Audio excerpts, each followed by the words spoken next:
Welcome to Chapter 9 of the Beginning Beekeeper Certification. Chapter 9 covers preparing for overwintering and seeing the results in spring.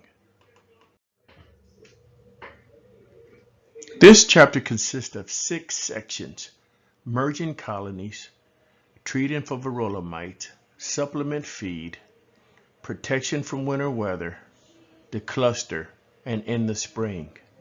But before we get into merging colonies, there are a few things that you must have already completed. You should have removed your super and put them away for the season by no later than the middle of September. And if you have capped honey, you can either spin it for your consumption or bank it to feed the bees at a later date. You must also remove your queen excluder during this time, as you never want to have one on your hive after the middle of September. After removing your super and queen excluder, move the stores in your hive to the top box and the bees to the bottom, and then inspect your hive to determine its strength. A strong hive will weigh between 100 and 120 pounds with at least 8 frames of bees and 8 frames of stores, while a weak colony will not have a large number of bees covering the frames or enough bees to make it through the winter. Once you have made your determination and have taken the appropriate action, you should treat your hives for Varroa mites. Once you have determined the strength of the colonies and have identified the weaker ones, you must now make the decision whether to merge the weaker colony with a stronger one, or if you can merge 2 weaker ones together. Whatever decision you make, they should be merged together as soon as possible to give the bees time to build brood and collect stores for the winter. When merging 2 colonies, you should place the stronger of the 2 in the bottom brood box. Place a newspaper over the top of the brood box and place another brood box on top of the newspaper. Put the weaker colony in the top box and close the hive, remembering to remove the queen from the weaker colony. After 2 weeks, return to the hive and place all of the brood frames in the bottom box and all the stores in the top. While mite treatments will be covered in detail in Chapter 10, it is critical to set up a good mite regimen where you check the mites in the spring, summer, and fall to ensure that the Varroa mites are under control. However, it is a good practice to check and treat in the spring and fall.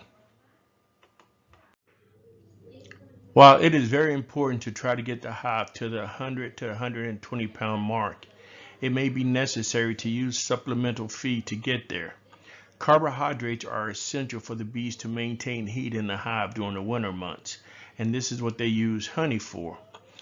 If you must use supplemental feed, use a 2-part sugar to a 1-part water sugar syrup mixture.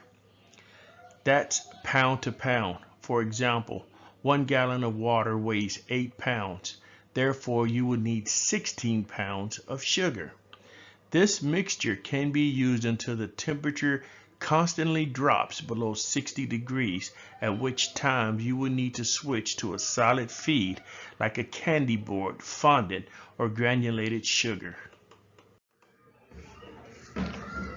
It is a well-known fact that the cold does not kill bees, but moisture does.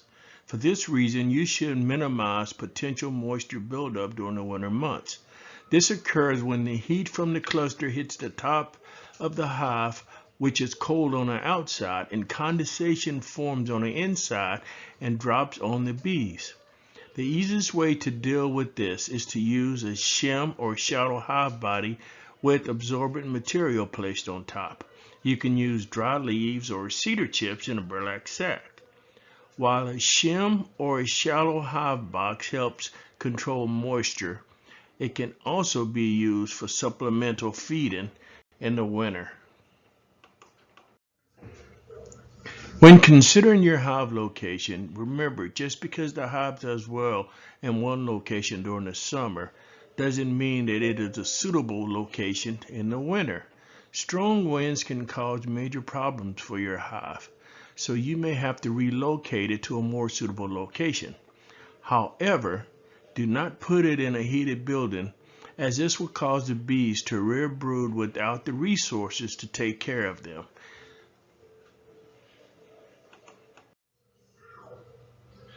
Mice are another major consideration during the winter. They will enter any place that they can fit to stay warm and will invade a hive with a large enough entrance.